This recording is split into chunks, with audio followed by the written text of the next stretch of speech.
स्वागत है आपका स्टडी 96S चैनल पर। और अब सीटेट का रिज़ल्ट आ चुका है और उसके बाद अब आगे का सीटेट का भी संभावना है जुलाई में आने की। तो जिनका नहीं हुआ है वो अभी से ही सीटेट जुलाई के लिए हम लोग लगते हैं और आगे देखते हैं, उसमें भी तो आना ही आना है। तो चलिए शुरू करते हैं आज से।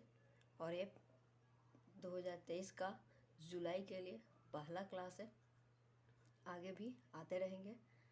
तो शुरू करते हैं। पहला है अधिगम क्या है। अधिगम का मतलब होता है सीखना। तो चलिए पहले इसको हम अर्थ जानेंगे, उसके बाद इसका परिभाषा जाएंगे और उसके बाद अधिगम के कितने प्रकार होते हैं, किस तरीके से हम लोग सीख सकते हैं, तो वो सब देखेंगे। शुरू करते हैं। अधिगम अथवा सीखना किसी स्थिति के प्रति सक्रिय प्रतिक्रिया को दर्शाता है। यह एक ऐसी प्रक्रिया है जो जीवन पर्यंत चलती रहती है। इसके द्वारा हम ज्ञान अर्जित करते हैं। इसका कहने का मतलब यह है कि सीखना अथवा अधिगम, कहीं अधिगम रहता है, कहीं सीखना रहता है। यह अधिगम होता है जो जिंदगी भर चलते रहता है। जब से जन्म होता है बच्चा का, सीखना शुरू करते हैं, उसके बाद मृत्यु तक यह सीखते ही रहते हैं। कुछ ना कुछ हम लोग इससे सीखते ही रहते हैं। और इसके द्वारा प्रेसी जी के द्वारा एक परिभाषा दिया गया है। सीखना हम उस अनुभव को कहते हैं जिसके द्वारा हमारे व्यवहार में परिवर्तन होता है तथा हमारे व्यवहार को नई दिशा मिलती है। तो जो प्रेसी जी के अनुसार दिया गया है, तो इस तरीके से किनके द्वारा अधिगम का परिभाषा दिया गया है वो याद करना बहुत ज़रूरी होता है, क्योंकि पूछ देता है प्रश्न कि यह किनके द्वारा दिया गया है। तो हम लोगों को ये भी सीखना जरूर, देखना ज़रूरी है, सीखना याद करना ज़रूरी है। तो ये प्रेसी जी का है कि अनुभव हम उसको कहते हैं जो व्यवहार में परिवर्तन लाता है, न कि किसी भी तरीके को सीखना को हम मतलब कह दे। व्यवहार में परिवर्तन लाना और उसके बाद नई दिशा जो देता है उसी को हम लोग सीखना कहते हैं।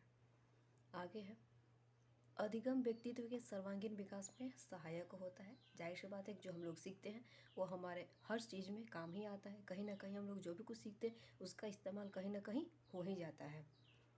इसके द्वारा जीवन के लक्ष्यों को प्राप्त करने में सहायता मिलती है। अभी बोले कि कुछ भी हम लोग सीखते हैं उसमें कहीं ना कहीं कुछ ना कुछ काम आ ही जाता है। तो क्या करेगा, जीवन में जो भी काम करते हैं उसमें काम आ जाता है। आगे है रटकर विषय वस्तु को याद करने को अधिगम नहीं कहा जा सकता है। अभी हम लोग क्या पढ़े हैं प्रेसी जी के अनुसार कि व्यवहार में जो परिवर्तन होता है तथा नई दिशा जो हमें मिलती है उसको अधिगम कहते हैं। और जो रटकर सीखा हुआ रहता है उसे हम अधिगम नहीं कहते हैं। वो रटाफिकेशन वाली जो स्थिति है वो सिर्फ रट सकते हैं, कुछ देर के बाद जा करके भूल जाएंगे, तो उसको हम अधिगम नहीं कहते हैं। जब कोई बच्चा को मतलब अपने व्यवहार में परिवर्तन लाता है, जो ज्ञान चूँकि जो ज्ञान ग्रहण करेगा उसमें भी प्रयोग करता है, करने में सक्षम हो जाता है, उसे वो क्या होता है, वह अधिगम के ही अंतर्गत रखा जाता है। जैसे अभी हम लोग कुछ सीखेंगे और उसी चीज़ को प्रैक्टिस सेट में जो बनाएंगे, जाहिर सी बात है कि हमें आंसर बना देंगे सही, तो क्या होगा, वो एक अधिगम हो जाएगा। लेकिन उसी चीज़ को हम यहाँ पर रट करके जा रहे हैं कि अधिगम प्रेसी जी के अनुसार है, किसी के ना अनुभव को कहते हैं, तो इस तरीके से जो रट कर जाएंगे तो उसमें हम लोग गलत कर देंगे, वहाँ जाकर भूल जाते हैं, तो उसको हम अधिगम नहीं कहेंगे। आगे है अधिगम के प्रकार, मतलब अधिगम कितने प्रकार के होते हैं। तो हम लोग देखेंगे कि अधिगम 3 प्रकार के होता है। पहला है क्रियात्मक अधिगम, दूसरा है शाब्दिक या वाचिक अधिगम और तीसरा है विचारात्मक अधिगम। तो पहले हम लोग क्रियात्मक अधिगम के बारे में पढ़ लेते हैं, उसी को मॉडल लर्निंग कहते हैं। क्रियात्मक अधिगम में सीखने के लिए क्रियाओं के स्वरूप और क्रियाओं की गति पर ध्यान दिया जाता है। मतलब कोई भी बच्चा, जब छोटा बच्चा क्या होता है, जब चलना सीखता है और धीरे धीरे किसी चीज़ को सहारा लेकर के खड़ा होता है और फिर वो धीरे धीरे बिना किसी सहारे के चलना सीख जाता है, तो क्या कहते हैं हम, उसी को हम अधिगम कहते हैं। और वो क्रियात्मक अधिगम, क्योंकि वह करके सीखता है। कोई भी बच्चा काम करने के लिए करके ही सीखता है, तो उसी को हम क्रियात्मक अधिगम कहते हैं। जैसे एक कहानी आप बात पढ़े होंगे कि बच्चा एक लैंप जलते रहता है, उसको छूता है, मतलब उसको आग को पकड़ने की कोशिश करता है, लेकिन वो पकड़ता है तो उसका हाथ जल जाती है। तो उसको क्या कहता है, वो सीख जाता है वहाँ पर कि उसे पकड़ने से हाथ जलती है, तो क्या हुआ, एक क्रिया हो गया वो। दूसरा आता है शाब्दिक या वाचिक अधिगम। शाब्दिक या वाचिक अधिगम में सीखने में संकेतों, चित्रों, शब्दों, अंकों आदि के माध्यम से सीखना होता है। मतलब संकेत के द्वारा, चित्र के द्वारा, शब्द और अंक के द्वारा हम सीखते हैं। सीखने के लिए क्या करते हैं हम लोग, किसी भी चीज़ का प्रयोग करते हैं जो उपयोग भी होता है और नहीं भी उपयोगी जो होता है ना, उसके द्वारा भी हम लोग सीख लेते हैं।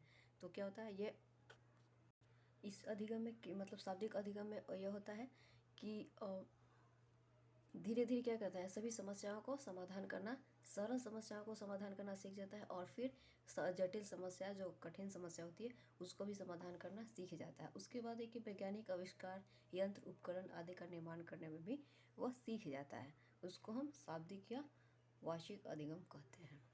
इसको याद करने का एक ही तरीका है कि संकेत, चित्र और शब्द, अंक हो गया। इतना याद करने के बाद हमें शाब्दिक याद हो जाती है। शाब्दिक में हम लोग करते हैं क्या है, वही शब्द का इस्तेमाल करते हैं सीखे मतलब, और बोलने के लिए शब्द का इस्तेमाल करेंगे, संकेत देखेंगे, चित्र देखेंगे, अंक हमारे दिमाग में ही आ जाता है कि वो चीज़ है।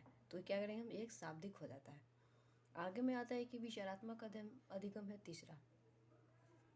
विचारात्मक अधिगम में व्यक्ति समाज में दैनिक जीवनानुभवों को देखकर या सुनकर एवं उस पर विचार करके जो कुछ भी सीखता है वह विचारात्मक अधिगम के अंतर्गत आता है। कहने का मतलब है कि हम अपने दैनिक जीवन में वर्तमान की जो जिंदगी होती है, इसमें हम जो कुछ भी विचार करके सीखते हैं उसी को हम विचारात्मक अधिगम कहते हैं।